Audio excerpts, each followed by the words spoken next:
Philadelphia's Curtis Parker never held the title of world champion, but Angelo Dundee described him as Joe Frazier in miniature. Parker was rough, rugged, and relentless in both the gym and the professional arena, and while he didn't become a champion, he earned the respected title of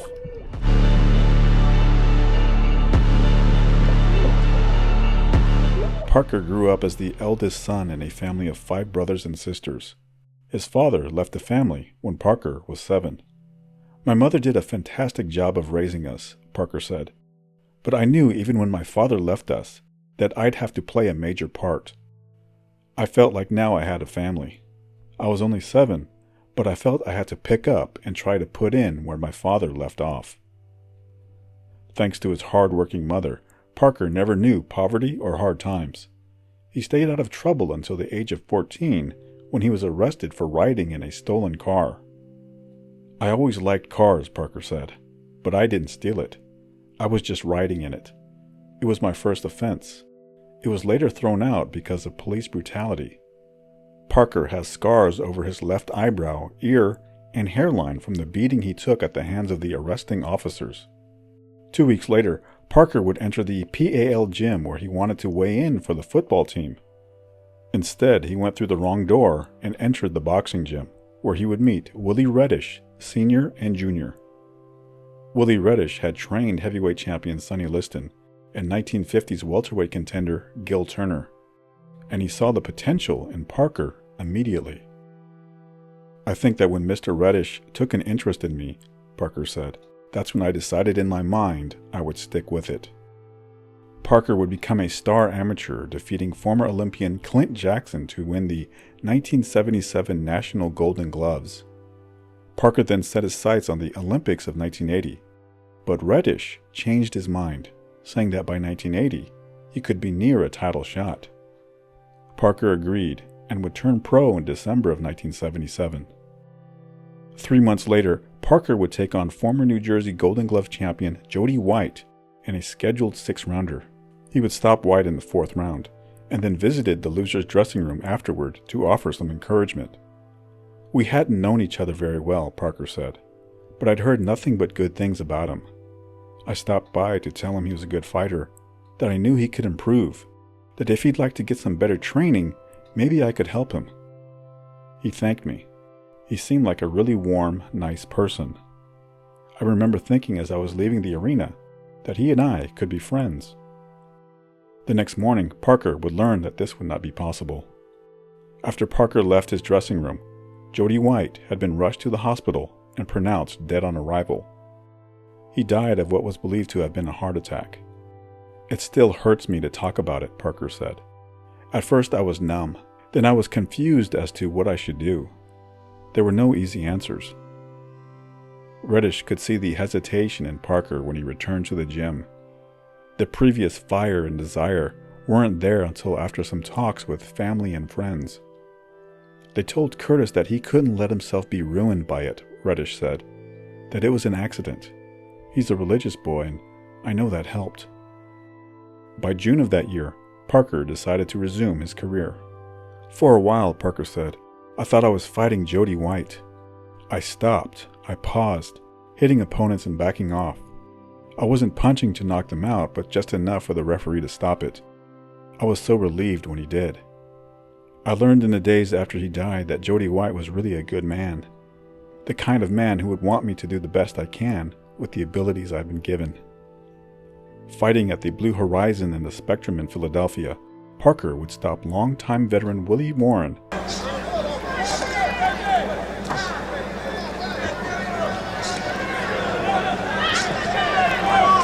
Warren and Parker almost exchanging punch for punch. Parker's digging and ripping. He's got Warren in heavy trouble here, Jack. I don't know why he's not going to the body more, like Laurie Jackson said a few rounds back. That's it. Tommy Reed has justifiably. Very wise decision, very wise decision. To a winner of a middleweight who, for one of those rare occasions, had the advantage in height and reach and showed how to use it. How would you reconstruct the fight? Yes, I will reconstruct it as is. I knew of the opponent. I heard of him. that he was strong, that he perpetually punched. And I told the people that that would be my decision to make when I could meet Willie Warren in the ring. And which wasn't correct. I heard that, like I said, he was perpetually punched. It wasn't true. Now, Willie Warren been around for a very long time. I heard he fought the top notch. I heard and understood that this would be a stepping stone for me, fighting Willie Warren. And the outcome was good. I figured that it would go to 10 rounds by me being patient and waiting for a knockout. I didn't try to go in there and try to lancet him. I went in there, paced my momentum, and I feel as though it would come on a rare occasion, whereas it happened in, what, 5th or 6th round? What round was it? Yeah, that was the 6th round. I expected to go the distance, really. Were you aware of the fact that Dr. Ayala came in after the 4th round, or after the 5th round? He came into the ring and told the referee, keep your eye on him. If he doesn't get in this fight, stop it. No, I wasn't aware of that. But, which go back into the years before, I heard that the referee would let a fight continue no matter what the outcome may be. Today, I think they're more cautious about the fighter for their own protection. And I'm proud for that. I'm glad there's someone in the ring not there just to look for blood and a fantastic fight, but look for respect in the fight. Whereas he wasn't doing anything, but I still was a little concerned about him alone as a man and as a fighter willing to go the distance. He wanted to, but the referee took into consideration that it was his responsibility to stop the fight. Good not observation. Yes. Okay, I'm going to throw a zinger at you when you're off the mic by asking your chief trainer, Willie Reddish, if he noticed the one thing that you weren't doing consistently tonight was going to the body. Did you notice that, Will? Yeah, Jack. Yes, Jack, I noticed that. Because he's awful, he was a short man, and I thought it would take too much chance of him going to the body and getting butt with a short man like that. So I kept him out of the body as much as I could. And around about the 5th round, I told him, Curtis, okay. I said, let's put a little more pressure on him now. Let's start the rolling. So which after that round, Curtis did it. He started to going. But a short man is hard to hit in the body. You can't hardly do it. Okay, Willie, you've had a couple of good ones. We're going to get into this fight in just a second. You had a couple of good ones. You had a champion in Sonny Liston. You had a near champion in Gil Turner. And how do you rate Curtis at the same stage of the career? Well, I rate Curtis about even now with Gil Turner at this age. But a better puncher, I would have to say. He's a better puncher, yeah. Gil threw more punches. Gil was a guy that, one of those fellas that throws a lot of punches. But Curtis can throw them too when I tell him. Yeah, and the first thing had to be understood, this is my first 10. Yeah. And I was a little bit cautious about my 10. This would have been your first 10. Okay, we're going to get into the next fight. That next fight for Parker would be against Philadelphia legend Willie the Worm Monroe. Going round 1.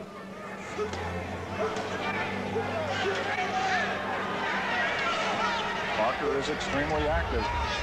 He's setting the tempo and really cracked that jab when he used it. And despite the activity of Parker, ducked under quite a few, Jack. Parker again is setting the tempo. Classically, he's looking for shots.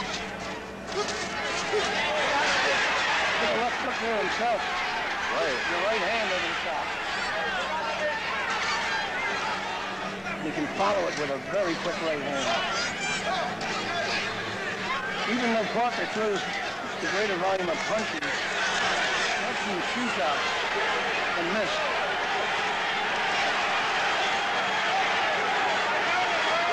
Parker and Willie the Worm Monroe. This is war. Blood on somebody. Blood is on the left arm of Monroe, which would indicate that the man bleeding must be Parker. Oh, how this round is turned around. Parker appeared to have bleeding from the wrapped nose. up, and then the worm came on. You tell me how to score this one. Woo. A worm unloading Florida blows. Boy, this is war. The worm's chopping him up. But Parker gets off that greater volume. So he might be tiring a little bit.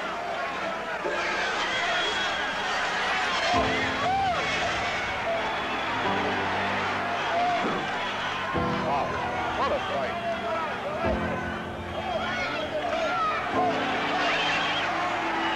Parker had to back away, Jack, after...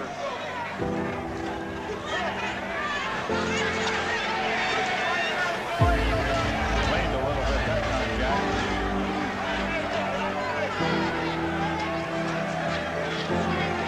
Curtis Parker, great throw over the worm. Don't be denied.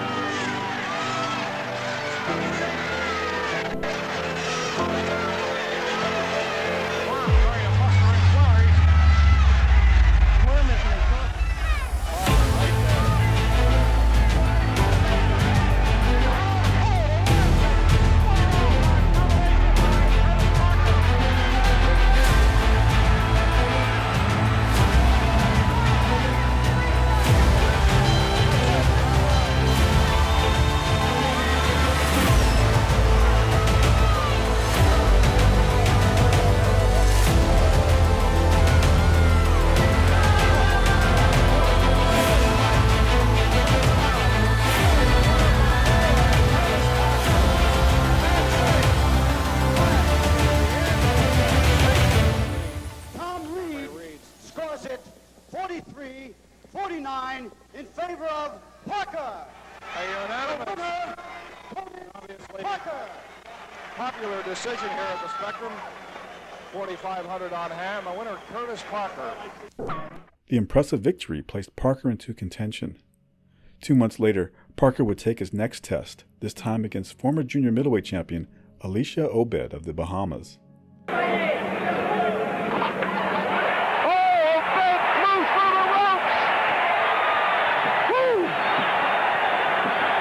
Bruno Sammartino on that one. They've got 7 seconds to go here in round 6.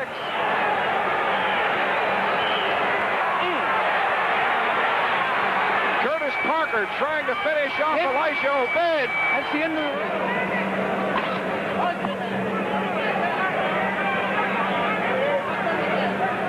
Well, it looks like I won't get to practice my Spanish tonight. Right hand. Woo! OBED is up.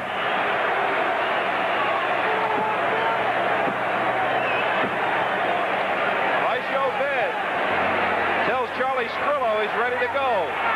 Ready to go where? We don't know at the moment. Legs are really spaghetti-like. Combination. Walked in about 4 in a row. Still holding. Thing shoot up. Charlie Strillo might stop this. There he is.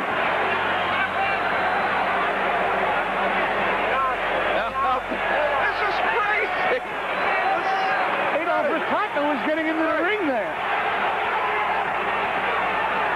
Curtis Parker trying to make ELISHA OBED. That's it.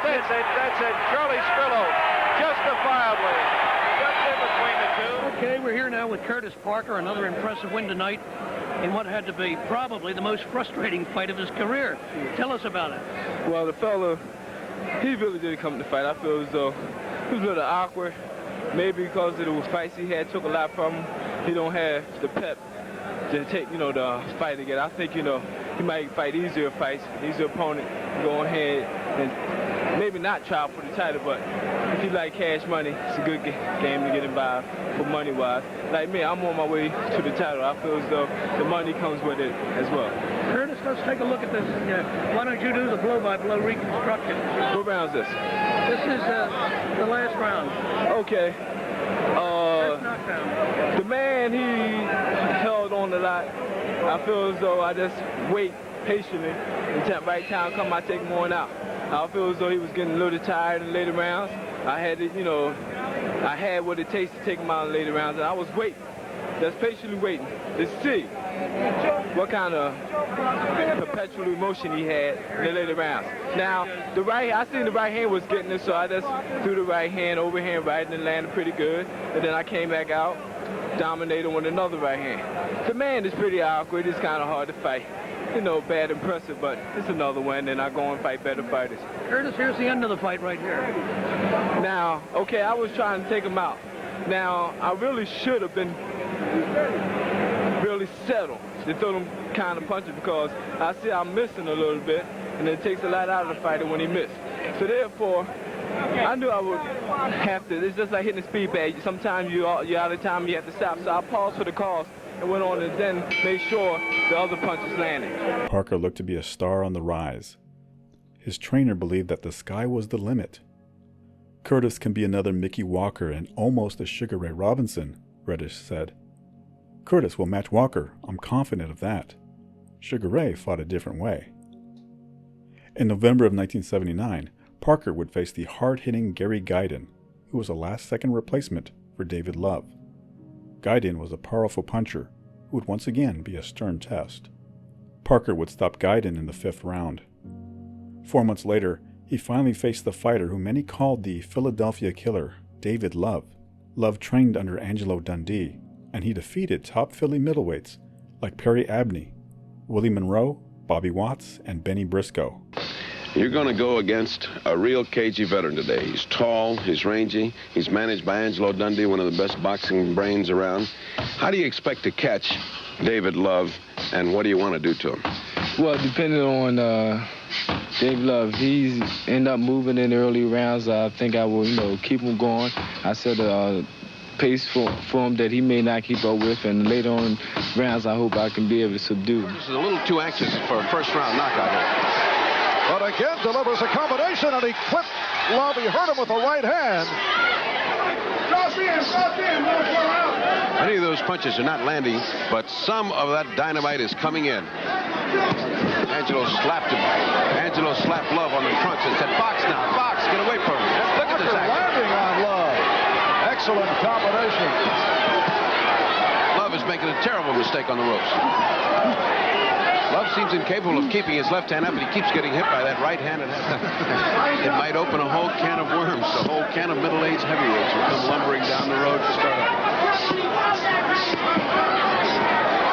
Oh, look at Parker cooking. Here's the attacks on Love.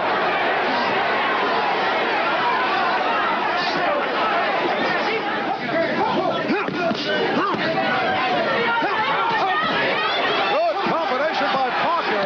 Love tried to scramble away and did get off the ropes, but he is hurt.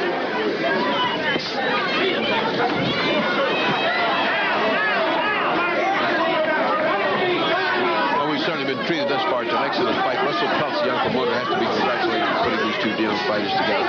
Well, it's been less than an artistic triumph as far as it's just boxing in the trenches. This is not classic. Parker had a big 7th round and has come on strong here with a wicked combination on David Love. Love trying to counterpunch out of it.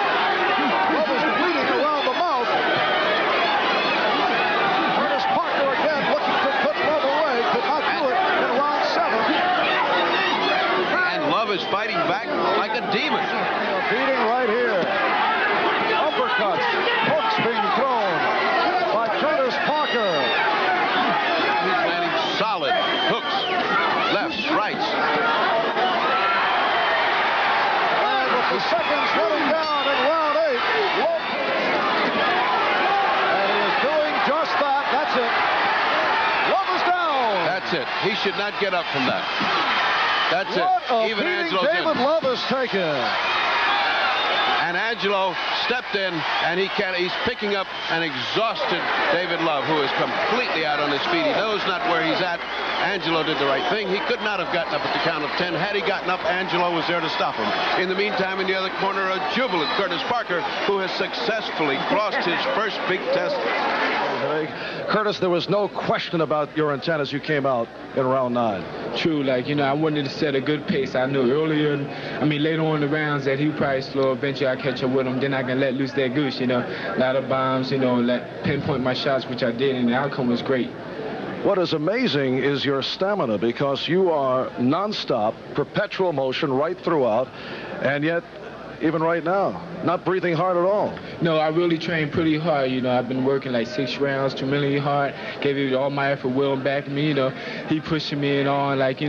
My great, test was see how good I was in, sparring session and all. And I was truly good. A fellow had me by the name of Kevin Perry. Tremendous, strong, 19 years of age in middleweight. And he helped me a great deal. So I want to thank him and Willie Reddish for pushing me. All right, what's next for Curtis Parker? Well, we're going to set up, a few fights, and and hopefully, eventually sometime next year or later on this year that I get a title fight, and I will be ready, truly, and I will train my darnest, to win it. Okay, Curtis, congratulations. Thank you very much. Afterward, Dundee said it was like watching Ali and Frazier, but the wrong guy won. NBC and its matchmaker, Ferdy Pacheco, fell in love with Parker after the bout. The fight had followed a Villanova-Syracuse basketball game and was the highest-rated Sports World broadcast of the year. Parker's strong as hell, and he has a driven desire in the ring, Pacheco said. There's no dog in him at all. He's a very viable boxing product that you're going to see on television for a number of years. But one of Willie Reddish's worries was that Parker was being moved too fast. People are saying he's ready to fight the champions, Reddish said. But I like to be a little bit more careful. I believe this boy has it. I think he's going to go to the top. But if he's thrown in right now, he wouldn't have enough respect for the man he's facing. He's got great spirit, but a guy can get that beat out of him even when he's young. Reddish's words would be prophetic. After defeating Love, Parker would run the gauntlet in facing the best contenders the middleweight division had to offer, facing 4 top contenders in less than a year. Yeah, they came close to butting there.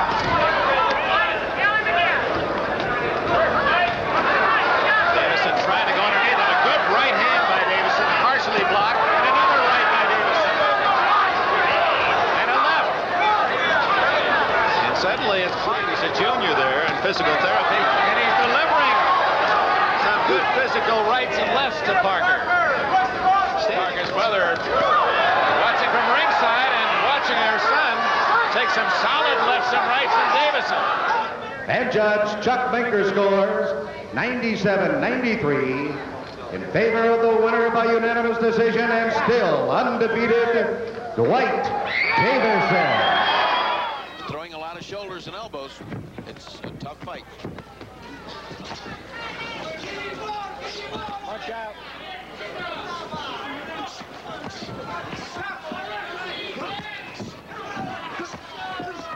Curtis Parker is called a middleweight version of Joe Frazier.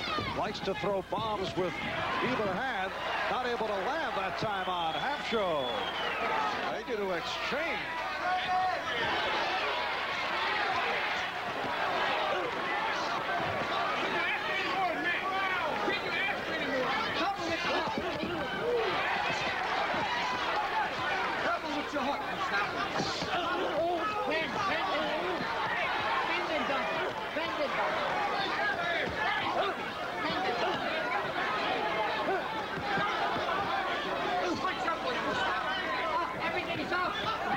Furious pace here in the 5th round.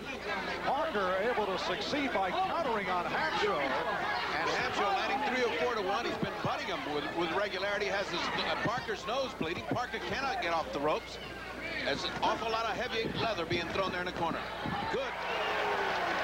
And last but not least, Judge Charles Spina scoring it 5 rounds, HAMSHO 4 rounds, Parker 1 round even. The winner by unanimous decision, Mustafa HAMSHO. Hard to get non-stop action out of 2 fighters that have fought this hard. And Tony is maybe a little it's going to be a shame. I'm going to throw both of you out of the ring and television. You holding and you holding too. Come on, let's fight inside with two. Again the warning. Again the warning from Perez.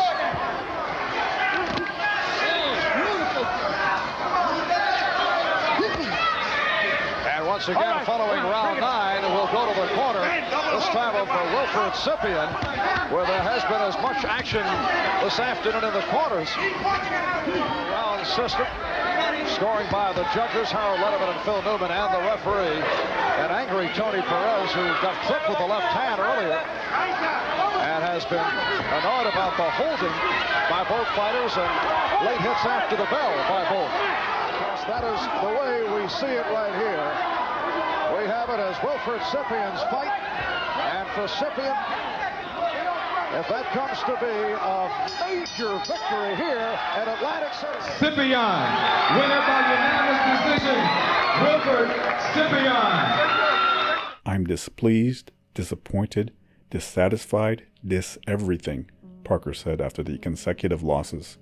One reporter questioned if Parker's manager was the Marquis de Sade, as he endured the torture of facing Davison, HAMSHO, and SCYPION one right after the other. Parker would then play musical chairs with his trainers. He would replace Willie Reddish with Slim Jim Robinson for a few fights, before going with George Benton for a rematch with HAMSHO. Parker would make a strategic error in trying to take out HAMSHO with one punch, and would once again lose a decision. The union with Benton would end after this loss. Benton just had too many other fighters, Parker said. Too many to give me what I needed. Parker then switched over to Quinzel McCall, but then McCall became too busy with Dwight Braxton, the light heavyweight champion at the time. Finally, he would settle on Milt Bailey, who worked his corner against Tony Braxton. Critics noted that it appeared to be the same brawling Parker, even though he wanted to change his style into more of a boxer. In November of 1983, Parker was brought in to face the power-hitting John Mugabi, who was 18-0 with all 18 by knockout. Parker himself had never hit the canvas, and was expected to provide a stern test for the Beast. But this go-around, Parker was asked to come in at a contracted weight of 156 pounds instead of his usual 160, an agreement he would later regret as he would come into the bout in a weakened condition. Domination by Parker.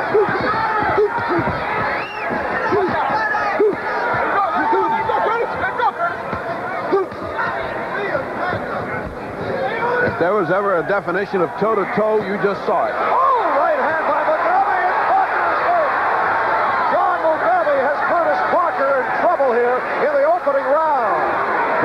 Curtis Parker has never been down, never been knocked out, and yet he faces a man that is pummeling him. Halfway through round one, scheduled for 10. Oh, another good right hand by John Mugabi. Curtis Parker's going to have to decide to abandon that body attack every time he goes to the body. Mugabi sounds his gong with a good right hand. Right hand to stun Parker, and Mugabi looking to put him away. Curtis Parker in big trouble with just under a minute left in round one. I can't imagine what's holding up Curtis Parker. No one has ever withstood that punch before. He has no legs. He's trying to shake it off. Down to 45 seconds left. Curtis Parker has no legs left. Mugabi mistakenly walked away thinking he had been given a standing 8 count. And there's no standing 8. That was a push. Look out. Look out. And very wisely, the referee, Max Parker Jr., able to get in. There is no standing 8 here in Tampa. And that is the first knockdown of the bout. And Parker looking to shake it off. That's time remaining in the round. He can't go on. He cannot go on. He cannot go on. Mugabi is poised. The referee is letting it continue, and that'll do it. Time running out. And John Mugabi being kept away. Parker would not take a layoff after the knockout. He would return 2 months later against an undefeated Donald Bowers and score a decision win before facing a comebacking Alex Ramos 3 months later. Ramos would win a hard-fought decision. In February of 1985, Parker would face the rapidly fading Frank the Animal Fletcher in a bout that would have been gold for NBC only 3 years earlier.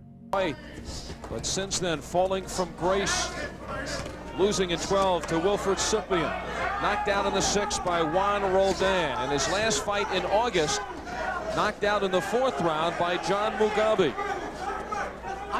Well, this is not exactly sugar Frank Fletcher here.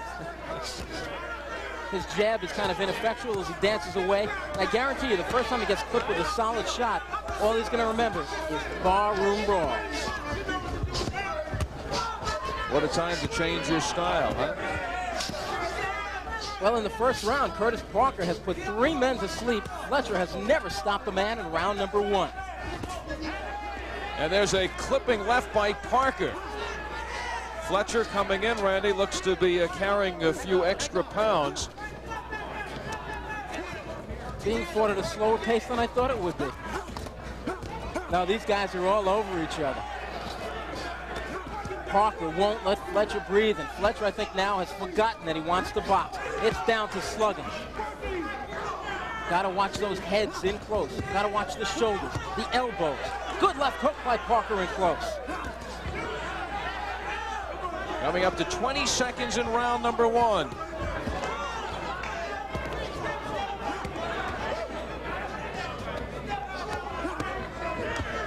Guys getting to know one another very quickly. Oh, I wish it was in another corner and not above us. So many times, and fight after fight. We named them before. There was more. There was Ernie Singletary back in August 1981. One of the most brutal fights I have ever seen. Won on an 8th round knockout by Fletcher. The left by Parker. Oh, solid it got in, and Fletcher's hanging in, but his leg that time went on it. His right leg shuddered underneath him. Randy, what has the animal lost? Well, we're going to find out in a little while, if anything, because he got hit, and this is where he's at his best. And as he got hit and hurt, he came tearing back. Fletcher won a cable television tournament. That's the thing that really got him going back in December 1980 with a brutal knockout over Sammy Naismith. And Fletcher's mouthpiece out of his mouth. He's hurt bad on the ropes. And that is it. Paul Venti. Standing 8 count. As the bell sounds, Paul Venti, it appeared as if he signaled that was over. And now it is Fletcher having problems getting back to his corner. He's got heavy problems, a rip above the right eyebrow. Curtis Parker makes it 27-6, his 21st knockout, a short night's work. The savage knockout aside, Parker would then become a name opponent for rising contenders in the middleweight division, dropping decisions to Michael OLAJIDE and Frank Tate before being taken out in 2 rounds by Michael Nunn. After an 11-year career, Parker would call it quits. He would find employment as a stationary engineer at the University of Pennsylvania Hospital, remaining on the job for over 30 years. A Philly fighter who always gave people their money's worth.